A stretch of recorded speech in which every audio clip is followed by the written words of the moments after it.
ರೇಣುಕಾಸ್ವಾಮಿ ಕೊಲೆ ಪ್ರಕರಣದ ಆರೋಪಿ ನಟ ದರ್ಶನ್ಗೆ ಇವತ್ತು ಬಿಗ್ ಡೇ. ಹಾಸಿಗೆ ದಿಂಬು ಕೊಡಿ ಅಂತ ಹೇಳಿ ಕೇಳಿದ್ರು. ಇವತ್ತು ಏನಾಗತ್ತೆ ಅನ್ನೋದು ಗೊತ್ತಾಗತ್ತೆ. ಜೈಲಿನ ಅಧಿಕಾರಿಗಳು ನಮಗೆ ಸರಿಯಾಗಿ ಏನೂ ವ್ಯವಸ್ಥೆ ನಮಗೆ ನೀವು ಹೇಳಿದ್ದು ಕೂಡ ಕೊಡ್ಲಿಲ್ಲ ಅನ್ನೋದು ದರ್ಶನ್ ಅವರ ತಕರಾರಾಗಿತ್ತು. ಈ ಸಂಬಂಧ ಇವತ್ತು ಮಹತ್ವವಾದಂತ ದಿನ ದರ್ಶನ್ ಪಾಲಿಗೆ. ಹಾಸಿಗೆ ಮತ್ತು ದಿಂಬು ಸಿಗುತ್ತಾ ಅನ್ನೋದು ಜೈಲು ಅಧಿಕಾರಿಗಳ ವಿರುದ್ಧವೂ ಕೂಡ ದರ್ಶನ್ ಆರೋಪವನ್ನ ಮಾಡಿದ್ರು. ಜೈಲಿನಲ್ಲಿ ಇದ್ದಂತ ಕನಿಷ್ಠ ಸೌಲಭ್ಯವೂ ಕೂಡ ನನಗಿಲ್ಲ ಅಂತ ಹೇಳಿ ತಕರಾರು ಮಾಡಿದ್ರು. ಹೆಚ್ಚುವರಿ ಹಾಸಿಗೆ ದಿಂಬು ದರ್ಶನ್ ಕೇಳಿದ್ರು. ಅವರಿಗೆ ಬೆನ್ನೋವು ಇತ್ತು ಅಂತ ಹೇಳಿ ಎಲ್ಲ ಅವರು ಚಿಕಿತ್ಸೆ ಪಡಿತಾ ಇದ್ರು ಅನ್ನೋದೆಲ್ಲವೂ ಕೂಡ ಗೊತ್ತಿರೋ ವಿಚಾರ. ಕಾನೂನು ಸೇವಾ ಪ್ರಾಧಿಕಾರದ ಅಧಿಕಾರಿಗಳು ಜೈಲಿಗೆ ಬಂದು ಏನ್ ಕೊಟ್ಟಿದ್ರು ಏನ್ ಕೊಡ್ಲಿಲ್ಲ ಅಂತ ಹೇಳಿ ನೋಡ್ಕೊಂಡು ಹೋಗಿದ್ರು. ಇವತ್ತು ಮಹತ್ವದ ದಿನ. ಅಧಿಕಾರಿಗಳು ಕೊಟ್ಟಂತ ವರದಿಯನ್ನ ಆಧರಿಸಿ ಇವತ್ತು ಹಾಸಿಗೆ ದಿಂಬು ಸಿಗುತ್ತಾ ಅಂತ ಹೇಳಿ 64ನೇ ಸಿಸಿಎಚ್ ಕೋರ್ಟ್ನಲ್ಲಿ ಆದೇಶ ಪ್ರಕಟ ಆಗುತ್ತೆ.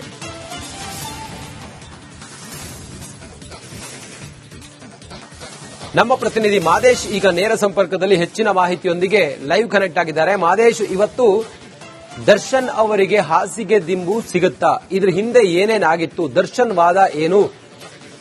ಏನೇನ್ ಸೌಲಭ್ಯ ಈವರೆಗೂ ಸಿಗ್ತಾ ಇದೆ? ಯಾವ ಕಾರಣಕ್ಕೋಸ್ಕರ ದರ್ಶನ್ ಈ ಸೌಲಭ್ಯ ಕೇಳಿದ್ರು? ಏನಿದೆ ತಮ್ಮ ಹತ್ರ ಮಾಹಿತಿ ಮಾದೇಶ್?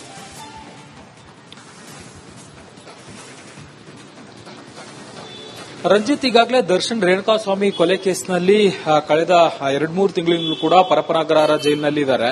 ಆದ್ರೆ ಜೈಲಿನಲ್ಲಿ ದರ್ಶನ್ಗೆ ಬೇಕಾದಂತ ಕನಿಷ್ಠ ಸೌಲಭ್ಯಗಳನ್ನು ಕೂಡ ಕೊಡ್ತಿಲ್ಲ ಅನ್ನೋಂತ ಆರೋಪಗಳನ್ನ ದರ್ಶನ್ ಜೈಲಾಧಿಕಾರಿಗಳ ಮೇಲೆ ಮಾಡ್ತಿದ್ರು. ಅಂದ್ರೆ ಹೋದಂತ ಸಂದರ್ಭದಲ್ಲಿ, ಕಳೆದ ಬಾರಿ ದರ್ಶನ್ ಜೈಲಿಗೆ ಹೋದಂತ ಸಂದರ್ಭದಲ್ಲಿ ಆತನಿಗೆ ಸಾಕಷ್ಟು ಟ್ರೀಟ್ಮೆಂಟ್ ಇತ್ತು. ಅಂದ್ರೆ ಸಾಕಷ್ಟು ವಿವಿಐಪಿ ಸ್ಪೆಷಾಲಿಟಿ ಇತ್ತು. ಆದ್ರೆ ಈ ಬಾರಿ ಸುಪ್ರೀಂ ಕೋರ್ಟ್ ನಲ್ಲಿ ಒಂದು ವಿಚಾರ ಗಂಭೀರವಾಗಿ ಪರಿಗಣಿಸಿರುವಂತಹ ಹಿನ್ನೆಲೆಯಲ್ಲಿ ಆತನಿಗೆ ಯಾವುದೇ ರೀತಿಯಾದಂತಹ ಹೆಚ್ಚುವರಿ ಸೌಲಭ್ಯ ಕೊಡಬಾರದು ಅಂತೇಳಿ ಸುಪ್ರೀಂ ಕೋರ್ಟ್ ಕೂಡ ಆರ್ಡರ್ ಮಾಡುವಂತ ಕೆಲಸವನ್ನು ಮಾಡಿತ್ತು. ಕೆಂಡವಾಗಿತ್ತು ಸುಪ್ರೀಂ ಕೋರ್ಟ್. ಅದಾದ್ಮೇಲೆ ಜೈಲಾಧಿಕಾರಿಗಳು ಮತ್ತೊಮ್ಮೆ ದರ್ಶನ್ ಜೈಲಿಗೆ ಬಂದಂತ ಸಂದರ್ಭದಲ್ಲಿ ಆತನನ್ನ ಸಾಮಾನ್ಯ ಕೈದಿಯಂತೆ ನೋಡಿಕೊಳ್ಳುವಂತ ಕೆಲಸವನ್ನು ಮಾಡ್ತಿದ್ದಾರೆ. ಆದ್ರೆ ದರ್ಶನ್ಗೆ ಆ ಒಂದು ಸಾಮಾನ್ಯ ಕೈದಿಯಂತೆ ಇರೋಕೆ ಆಗ್ತಿಲ್ಲ. ಒಳಗಡೆ ಸಾಕಷ್ಟು ಕಷ್ಟ ಆಗ್ತಿದೆ. ಅಲ್ಲಿರುವಂತ ವಾತಾವರಣ ಆಗಿರ್ಬೋದು, ಅಲ್ಲಿ ವಿಶೇಷ ಸೌಲಭ್ಯ ಇಲ್ಲದೆ ಇರೋದಾಗಿರ್ಬೋದು. ಯಾವ ಮಟ್ಟಿಗೆ ಅಂದ್ರೆ ಸಾಮಾನ್ಯ ಕೈದಿಗೆ ಏನೆಲ್ಲ ಸೌಲಭ್ಯಗಳನ್ನ, ಕನಿಷ್ಠ ಸೌಲಭ್ಯಗಳನ್ನ, ಬೇಸಿಕ್ ಸ್ಪೆಷಾಲಿಟೀಸ್ ಏನ್ ಕೊಡ್ತಾರಲ್ಲ, ಒಂದು ಹಾಸಿಗೆ, ಒಂದು ದಿಂಬು, ಒಂದು ಲೋಟ, ಈ ರೀತಿಯಾದಂತಹ ವಸ್ತುಗಳನ್ನ ಏನ್ ಕೊಡಬೇಕಾಗುತ್ತೆ ಅದನ್ನ ಜೈಲಾಧಿಕಾರಿಗಳು ದರ್ಶನ್ಗೆ ಕೊಡ್ತಿದ್ದಾರೆ. ಆದ್ರೆ ದರ್ಶನ್ ಆರೋಪ ಏನಂದ್ರೆ, ನಾವು ಏನೆಲ್ಲ ಕೇಳ್ತಿದ್ವಿ ಅದನ್ನ ಕರೆಕ್ಟ್ ಆಗಿ ಕೊಡ್ತಿಲ್ಲ ನನಗೆ ಅನ್ನುವಂಥದ್ದು. ಜೊತೆಗೆ ಹೆಚ್ಚುವರಿ ದಿಂಬುವನ್ನ ನಮಗೆ ಬೇಕು, ಕೊಡ್ತಿರುವಂತಹ ದಿಂಬು ಮತ್ತೆ ಹಾಸಿಗೆ ನಮಗೆ ಸಾಕಾಗ್ತಿಲ್ಲ ಅನ್ನುವಂತಹ ಒಂದು ವಿಚಾರವನ್ನ ಪ್ರಸ್ತಾಪ ಮಾಡಿ ಕೋರ್ಟ್ಗೆ ಅರ್ಜಿ ಸಲ್ಲಿಕೆ ಮಾಡುವಂತ ಕೆಲಸವನ್ನ ದರ್ಶನ್ ಮಾಡಿದ್ರು. ಆ ಒಂದು ಅರ್ಜಿಗೆ ಸಂಬಂಧಪಟ್ಟಂತೆ ವಿಚಾರಣೆ ನಡೆಸಿದಂತಹ ಕೋರ್ಟ್, 64ನೇ ಸಿಟಿ ಸಿವಿಲ್ ಕೋರ್ಟ್, ಅವರಿಗೆ ಕನಿಷ್ಠ ಸೌಲಭ್ಯವನ್ನ ಕೊಡಬೇಕು. ಹೆಚ್ಚುವರಿ ಸೌಲಭ್ಯ ಅಲ್ಲ, ಕನಿಷ್ಠ ಸೌಲಭ್ಯ. ಮ್ಯಾನ್ಯುವಲ್ ಪ್ರಕಾರ, ಜೈಲಿನ ಮ್ಯಾನ್ಯುವಲ್ ಪ್ರಕಾರ ದರ್ಶನ್ಗೆ ಏನೆಲ್ಲ ಸೌಲಭ್ಯಗಳನ್ನ ಕೊಡಬಹುದು ಆ ಒಂದು ಸೌಲಭ್ಯಗಳನ್ನ ಕೊಡ್ಲಿ ಅಂತೇಳಿ ಆದೇಶವನ್ನ ನೀಡಿತು. ಅದಾಗಿಯೂ ಕೂಡ ಮತ್ತೆ ದರ್ಶನ್ ಜೈಲಾಧಿಕಾರಿಗಳ ಮೇಲೆ ಸಾಲು ಆರೋಪಗಳನ್ನ ಮಾಡಿ, ನನ್ನನ್ನ ಇಲ್ಲಿ ಅಮಾನವೀಯವಾಗಿ ನಡೆಸಿಕೊಳ್ಳಲಾಗ್ತಿದೆ, ನನ್ನನ್ನ ನಡೆದಾಡಕ್ಕೂ ಕೂಡ ನನಗೆ ಟೈಮ್ ಕೊಡ್ತಿಲ್ಲ, ಇಲ್ಲಿ ಒಂದಷ್ಟು ಸಾಕಷ್ಟು ಸಮಸ್ಯೆ ಆಗ್ತಿದೆ, ನನಗೆ ಹೇಳಿದ್ರಿ. ಥ್ಯಾಂಕ್ ಯು ಸೋ ಮಚ್ ನಿಮ್ಮೆಲ್ಲ ಮಾಹಿತಿಗಾಗಿ. ರೇಣುಕಾಸ್ವಾಮಿ ಕೊಲೆ ಪ್ರಕರಣದ ಆರೋಪಿ ನಟ ದರ್ಶನ್ಗೆ ಇವತ್ತು ಬಿಗ್ ಡೇ. ಹಾಸಿಗೆ ದಿಂಬು ಕೊಡಿ ಅಂತ ಹೇಳಿ ಕೇಳಿದ್ರು. ಇವತ್ತು ಏನಾಗತ್ತೆ ಅನ್ನೋದು ಗೊತ್ತಾಗತ್ತೆ. ಜೈಲಿನ ಅಧಿಕಾರಿಗಳು ನಮಗೆ ಸರಿಯಾಗಿ ಏನೂ ವ್ಯವಸ್ಥೆ ನಮಗೆ ನೀವು ಹೇಳಿದ್ದು ಕೂಡ ಕೊಡ್ಲಿಲ್ಲ ಅನ್ನೋದು ದರ್ಶನ್ ಅವರ ತಕರಾರಾಗಿತ್ತು. ಈ ಸಂಬಂಧ ಇವತ್ತು ಮಹತ್ವವಾದಂತ ದಿನ ದರ್ಶನ್ ಪಾಲಿಗೆ. ಹಾಸಿಗೆ ಮತ್ತು ದಿಂಬು ಸಿಗುತ್ತಾ ಅನ್ನೋದು ಜೈಲು ಅಧಿಕಾರಿಗಳ ವಿರುದ್ಧವೂ ಕೂಡ ದರ್ಶನ್ ಆರೋಪವನ್ನ ಮಾಡಿದ್ರು. ಜೈಲಿನಲ್ಲಿ ಇದ್ದಂತ ಕನಿಷ್ಠ ಸೌಲಭ್ಯವೂ ಕೂಡ ನನಗಿಲ್ಲ ಅಂತ ಹೇಳಿ ತಕರಾರು ಮಾಡಿದ್ರು. ಹೆಚ್ಚುವರಿ ಹಾಸಿಗೆ ದಿಂಬು ದರ್ಶನ್ ಕೇಳಿದ್ರು. ಅವರಿಗೆ ಬೆನ್ನೋವು ಇತ್ತು ಅಂತ ಹೇಳಿ ಎಲ್ಲ ಅವರು ಚಿಕಿತ್ಸೆ ಪಡಿತಾ ಇದ್ರು ಅನ್ನೋದೆಲ್ಲವೂ ಕೂಡ ಗೊತ್ತಿರೋ ವಿಚಾರ.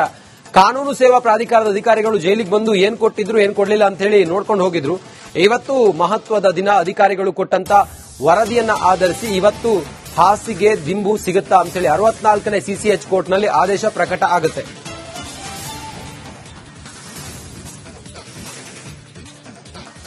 ನಮ್ಮ ಪ್ರತಿನಿಧಿ ಮಾದೇಶ್ ಈಗ ನೇರ ಸಂಪರ್ಕದಲ್ಲಿ ಹೆಚ್ಚಿನ ಮಾಹಿತಿಯೊಂದಿಗೆ ಲೈವ್ ಕನೆಕ್ಟ್ ಆಗಿದ್ದಾರೆ. ಮಾದೇಶ್, ಇವತ್ತು ದರ್ಶನ್ ಅವರಿಗೆ ಹಾಸಿಗೆ ದಿಂಬು ಸಿಗುತ್ತಾ? ಇದ್ರ ಹಿಂದೆ ಏನೇನಾಗಿತ್ತು? ದರ್ಶನ್ ವಾದ ಏನು?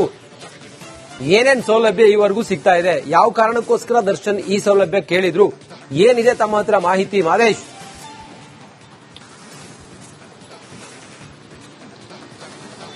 ರಂಜಿತ್, ಈಗಾಗಲೇ ದರ್ಶನ್ ರೇಣುಕಾಸ್ವಾಮಿ ಕೊಲೆ ಕೇಸ್ನಲ್ಲಿ ಕಳೆದ 2-3 ತಿಂಗಳಿಂದಲೂ ಕೂಡ ಪರಪನಗರ ಜೈಲಿನಲ್ಲಿ ಇದ್ದಾರೆ.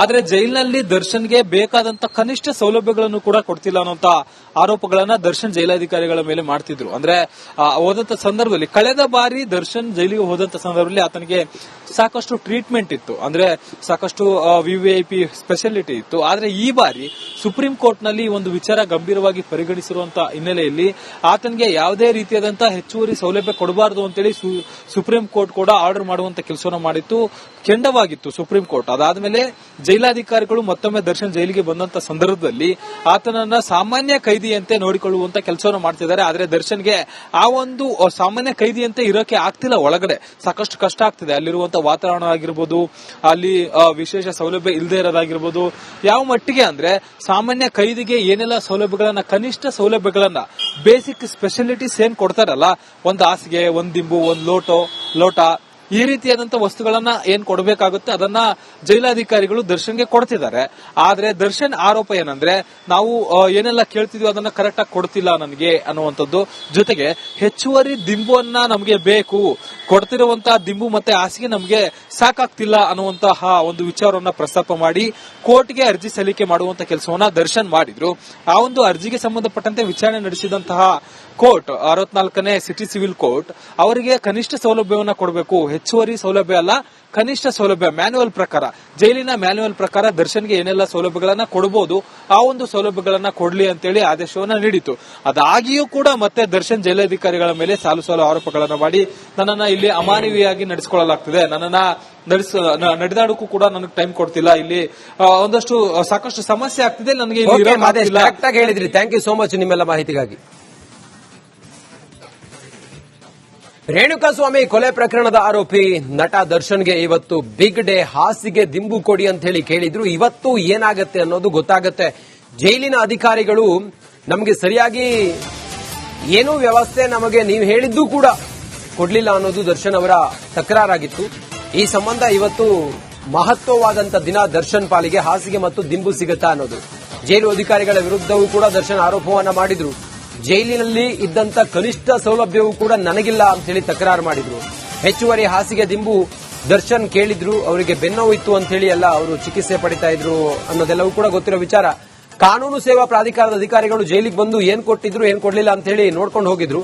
ಇವತ್ತು ಮಹತ್ವದ ದಿನ. ಅಧಿಕಾರಿಗಳು ಕೊಟ್ಟಂತ ವರದಿಯನ್ನ ಆಧರಿಸಿ ಇವತ್ತು ಹಾಸಿಗೆ ದಿಂಬು ಸಿಗುತ್ತಾ ಅಂತ ಹೇಳಿ 64ನೇ ಸಿಸಿಎಚ್ ಕೋರ್ಟ್ನಲ್ಲಿ ಆದೇಶ ಪ್ರಕಟ ಆಗುತ್ತೆ.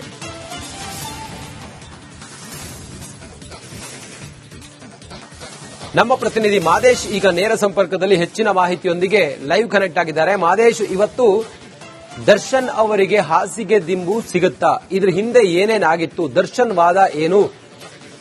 ಏನೇನ್ ಸೌಲಭ್ಯ ಈವರೆಗೂ ಸಿಗ್ತಾ ಇದೆ? ಯಾವ ಕಾರಣಕ್ಕೋಸ್ಕರ ದರ್ಶನ್ ಈ ಸೌಲಭ್ಯ ಕೇಳಿದ್ರು? ಏನಿದೆ ತಮ್ಮ ಹತ್ರ ಮಾಹಿತಿ ಮಾದೇಶ್?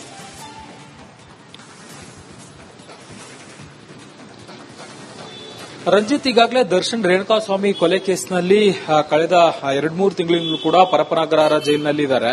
ಆದ್ರೆ ಜೈಲಿನಲ್ಲಿ ದರ್ಶನ್ಗೆ ಬೇಕಾದಂತ ಕನಿಷ್ಠ ಸೌಲಭ್ಯಗಳನ್ನು ಕೂಡ ಕೊಡ್ತಿಲ್ಲ ಅನ್ನೋಂತ ಆರೋಪಗಳನ್ನ ದರ್ಶನ್ ಜೈಲಾಧಿಕಾರಿಗಳ ಮೇಲೆ ಮಾಡ್ತಿದ್ರು. ಅಂದ್ರೆ ಹೋದಂತ ಸಂದರ್ಭದಲ್ಲಿ ಕಳೆದ ಬಾರಿ ದರ್ಶನ್ ಜೈಲಿಗೆ ಹೋದಂತ ಸಂದರ್ಭದಲ್ಲಿ ಆತನಿಗೆ ಸಾಕಷ್ಟು ಟ್ರೀಟ್ಮೆಂಟ್ ಇತ್ತು, ಅಂದ್ರೆ ಸಾಕಷ್ಟು ವಿವಿಐಪಿ ಸ್ಪೆಷಾಲಿಟಿ ಇತ್ತು. ಆದ್ರೆ ಈ ಬಾರಿ ಸುಪ್ರೀಂ ಕೋರ್ಟ್ ನಲ್ಲಿ ಒಂದು ವಿಚಾರ ಗಂಭೀರವಾಗಿ ಪರಿಗಣಿಸಿರುವಂತಹ ಹಿನ್ನೆಲೆಯಲ್ಲಿ ಆತನಿಗೆ ಯಾವುದೇ ರೀತಿಯಾದಂತಹ ಹೆಚ್ಚುವರಿ ಸೌಲಭ್ಯ ಕೊಡಬಾರದು ಅಂತೇಳಿ ಸುಪ್ರೀಂ ಕೋರ್ಟ್ ಕೂಡ ಆರ್ಡರ್ ಮಾಡುವಂತ ಕೆಲಸವನ್ನು ಮಾಡಿತ್ತು, ಕೆಂಡವಾಗಿತ್ತು ಸುಪ್ರೀಂ ಕೋರ್ಟ್. ಅದಾದ್ಮೇಲೆ ಜೈಲಾಧಿಕಾರಿಗಳು ಮತ್ತೊಮ್ಮೆ ದರ್ಶನ್ ಜೈಲಿಗೆ ಬಂದಂತ ಸಂದರ್ಭದಲ್ಲಿ ಆತನನ್ನ ಸಾಮಾನ್ಯ ಕೈದಿಯಂತೆ ನೋಡಿಕೊಳ್ಳುವಂತ ಕೆಲಸವನ್ನು ಮಾಡ್ತಿದ್ದಾರೆ. ಆದ್ರೆ ದರ್ಶನ್ಗೆ ಆ ಒಂದು ಸಾಮಾನ್ಯ ಕೈದಿಯಂತೆ ಇರೋಕೆ ಆಗ್ತಿಲ್ಲ, ಒಳಗಡೆ ಸಾಕಷ್ಟು ಕಷ್ಟ ಆಗ್ತಿದೆ. ಅಲ್ಲಿರುವಂತ ವಾತಾವರಣ ಆಗಿರ್ಬೋದು, ಅಲ್ಲಿ ವಿಶೇಷ ಸೌಲಭ್ಯ ಇಲ್ಲದೆ ಇರೋದಾಗಿರ್ಬೋದು, ಯಾವ ಮಟ್ಟಿಗೆ ಅಂದ್ರೆ ಸಾಮಾನ್ಯ ಕೈದಿಗೆ ಏನೆಲ್ಲ ಸೌಲಭ್ಯಗಳನ್ನ, ಕನಿಷ್ಠ ಸೌಲಭ್ಯಗಳನ್ನ, ಬೇಸಿಕ್ ಸ್ಪೆಷಾಲಿಟೀಸ್ ಏನ್ ಕೊಡ್ತಾರಲ್ಲ, ಒಂದ್ ಹಾಸಿಗೆ, ಒಂದ್ ದಿಂಬು, ಒಂದ್ ಲೋಟ ಈ ರೀತಿಯಾದಂತಹ ವಸ್ತುಗಳನ್ನ ಏನ್ ಕೊಡಬೇಕಾಗುತ್ತೆ ಅದನ್ನ ಜೈಲಾಧಿಕಾರಿಗಳು ದರ್ಶನ್ಗೆ ಕೊಡ್ತಿದ್ದಾರೆ.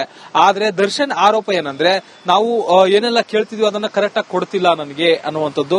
ಜೊತೆಗೆ ಹೆಚ್ಚುವರಿ ದಿಂಬುವನ್ನ ನಮಗೆ ಬೇಕು, ಕೊಡ್ತಿರುವಂತಹ ದಿಂಬು ಮತ್ತೆ ಹಾಸಿಗೆ ನಮಗೆ ಸಾಕಾಗ್ತಿಲ್ಲ ಅನ್ನುವಂತಹ ಒಂದು ವಿಚಾರವನ್ನ ಪ್ರಸ್ತಾಪ ಮಾಡಿ ಕೋರ್ಟ್ಗೆ ಅರ್ಜಿ ಸಲ್ಲಿಕೆ ಮಾಡುವಂತ ಕೆಲಸವನ್ನ ದರ್ಶನ್ ಮಾಡಿದ್ರು. ಆ ಒಂದು ಅರ್ಜಿಗೆ ಸಂಬಂಧಪಟ್ಟಂತೆ ವಿಚಾರಣೆ ನಡೆಸಿದಂತಹ ಕೋರ್ಟ್, 64ನೇ ಸಿಟಿ ಸಿವಿಲ್ ಕೋರ್ಟ್, ಅವರಿಗೆ ಕನಿಷ್ಠ ಸೌಲಭ್ಯವನ್ನ ಕೊಡಬೇಕು, ಹೆಚ್ಚುವರಿ ಸೌಲಭ್ಯ ಅಲ್ಲ, ಕನಿಷ್ಠ ಸೌಲಭ್ಯ ಮ್ಯಾನ್ಯುವಲ್ ಪ್ರಕಾರ, ಜೈಲಿನ ಮ್ಯಾನ್ಯುವಲ್ ಪ್ರಕಾರ ದರ್ಶನ್ಗೆ ಏನೆಲ್ಲ ಸೌಲಭ್ಯಗಳನ್ನ ಕೊಡಬಹುದು ಆ ಒಂದು ಸೌಲಭ್ಯಗಳನ್ನ ಕೊಡ್ಲಿ ಅಂತೇಳಿ ಆದೇಶವನ್ನ ನೀಡಿತು. ಅದಾಗಿಯೂ ಕೂಡ ಮತ್ತೆ ದರ್ಶನ್ ಜೈಲಾಧಿಕಾರಿಗಳ ಮೇಲೆ ಸಾಲು ಸಾಲು ಆರೋಪಗಳನ್ನ ಮಾಡಿ ನನ್ನನ್ನ ಇಲ್ಲಿ ಅಮಾನವೀಯವಾಗಿ ನಡೆಸಿಕೊಳ್ಳಲಾಗ್ತಿದೆ, ನನ್ನನ್ನ ನಡೆದಾಡಕ್ಕೂ ಕೂಡ ನನಗೆ ಟೈಮ್ ಕೊಡ್ತಿಲ್ಲ, ಇಲ್ಲಿ ಸಾಕಷ್ಟು ಸಮಸ್ಯೆ ಆಗ್ತಿದೆ, ನನಗೆ ಇಲ್ಲಿ ಕರೆಕ್ಟ್ ಆಗಿ ಹೇಳಿದ್ರಿ. ಥ್ಯಾಂಕ್ ಯು ಸೋ ಮಚ್ ನಿಮ್ಮೆಲ್ಲ ಮಾಹಿತಿಗಾಗಿ.